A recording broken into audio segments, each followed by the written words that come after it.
America में चुनाव होने वाले हैं, या यूं कहिए कि बैलेट बॉक्स से कुछ वोट पड़ भी चुके हैं, लेकिन चुनाव के बीच वहां भी बंगाल जैसी हरकत हुई है। जिस तरह बंगाल में वोटिंग मशीन लूट लिए जाने की खबरें आती रहीं, जिस तरह बंगाल में मशीनें फूंक दिए जाने के आरोप लगते रहे, उसी तरह की हरकत अमेरिका में भी हुई है।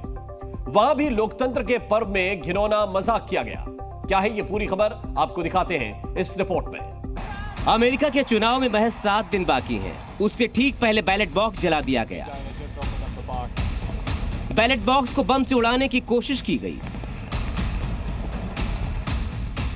हिंदुस्तान से हजारों किलोमीटर दूर अमेरिका के चुनाव में बैलेट बॉक्स के साथ बड़ी साजिश कर डाली गई।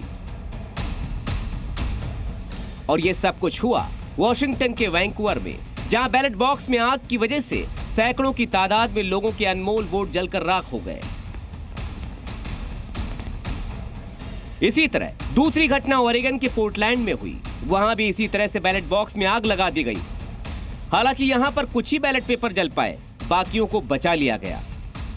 अब सवाल यह उठता है कि आखिर अमेरिकी चुनाव में बंगाल मॉडल लाने वाला गुनहगार कौन है? कौन है जो दुनिया की महाशक्ति के लोकतंत्र के दावे को चुनौती दे रहा है? वो कौन है जिसे बैलेट के बजाय बुलेट और फायर में ज्यादा यकीन है? आखिर वो कौन है जो अमेरिका में शांतिपूर्ण चुनाव के खिलाफ है? ये वो सवाल हैं जो बैलेट बॉक्स वाले अग्निकांड के बाद उठे।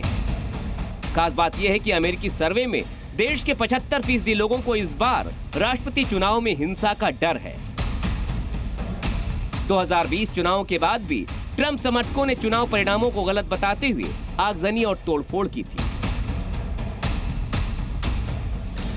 इस डर और पहले हो चुकी घटनाओं के बावजूद चरमपंथियों ने एक नहीं बल्कि दो जगह चुनाव में हिंसा को अंजाम तक पहुंचाया। खास बात यह है कि वैंकूवर एक पॉश और हाई प्रोफाइल इलाका है। वहां पर इस तरह की घटना के बाद सुरक्षा को लेकर भी बड़े सवाल खड़े हो रहे हैं। हालांकि एफबीआई ने दोनों ही घटनाओं की त्वरित जांच शुरू कर दी है, लेकिन इतना तो तय है कि इस बार अमेरिकी चुनाव में सबसे बड़ी अग्नि परीक्षा उम्मीदवारों के साथ साथ सुरक्षा एजेंसियों की भी होगी। ब्यूरो रिपोर्ट, जी मीडिया। जी न्यूज़।